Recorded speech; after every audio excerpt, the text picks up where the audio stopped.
सरकार में ये कमज़ोर पड़े हैं, इसलिए इन्होंने ध्वस्तीकरण का अपना फैसला टाला है। जहां इन्हीं के विधायक, इन्हीं के लोग आरोप लगा रहे हैं कि भ्रष्टाचार चल रहा है।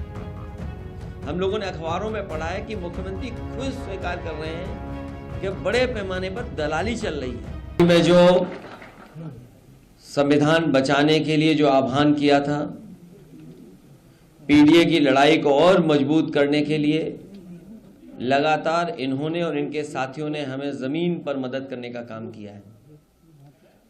जो इनका संघर्ष रहा, इनका सहयोग रहा, उसका परिणाम ये हुआ है कि मोहनलालगंज लोकसभा आपकी पार्टी बहुत ऐतिहासिक वोटों से जीत करके गई है। न केवल इनके साथियों का सहयोग हमें लखनऊ, मोहनलालगंज आसपास के क्षेत्र मिला है, बल्कि बाराबंकी और आसपास के क्षेत्रों में भी इनके सहयोगी साथियों ने बहुत ईमानदारी के साथ समाजवादी पार्टी और इंडिया गठबंधन और पीडीए की लड़ाई को मजबूत करने का काम किया है। मैं इन सभी साथियों का बहुत बहुत धन्यवाद देता हूं। हमें उम्मीद है कि आने वाले समय में इनके साथी सहयोगी और समाजवादी पार्टी के साथ मिलकर के समाजवादी आंदोलन को और मजबूत बनाने का काम करेंगे। हाल ही में जो सरकार फैसले ले रही है,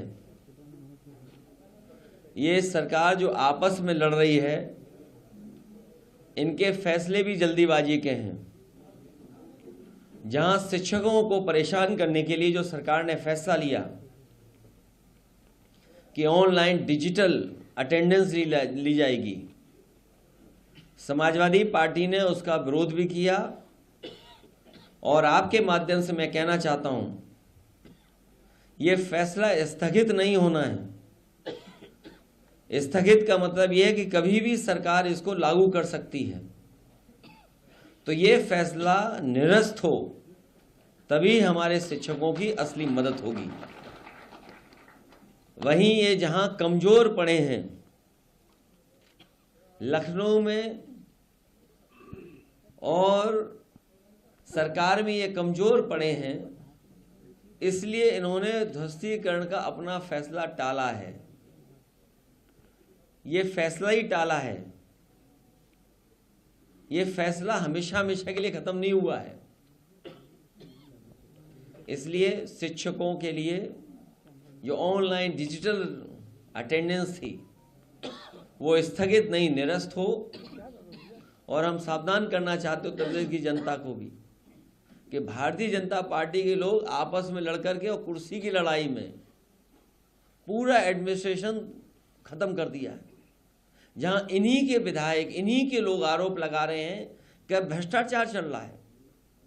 हम लोगों ने अखबारों में पढ़ा है कि मुख्यमंत्री खुद स्वीकार कर रहे हैं कि बड़े पैमाने पर दलाली चल रही है।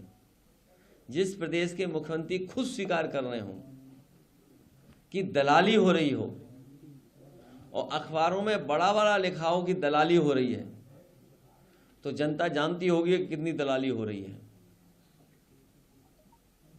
मैं एक बार फिर विजय बहादुर जी, उनका और उनके सभी सहयोगी साथियों का बहुत बहुत धन्यवाद और आभार प्रकट करता हूं।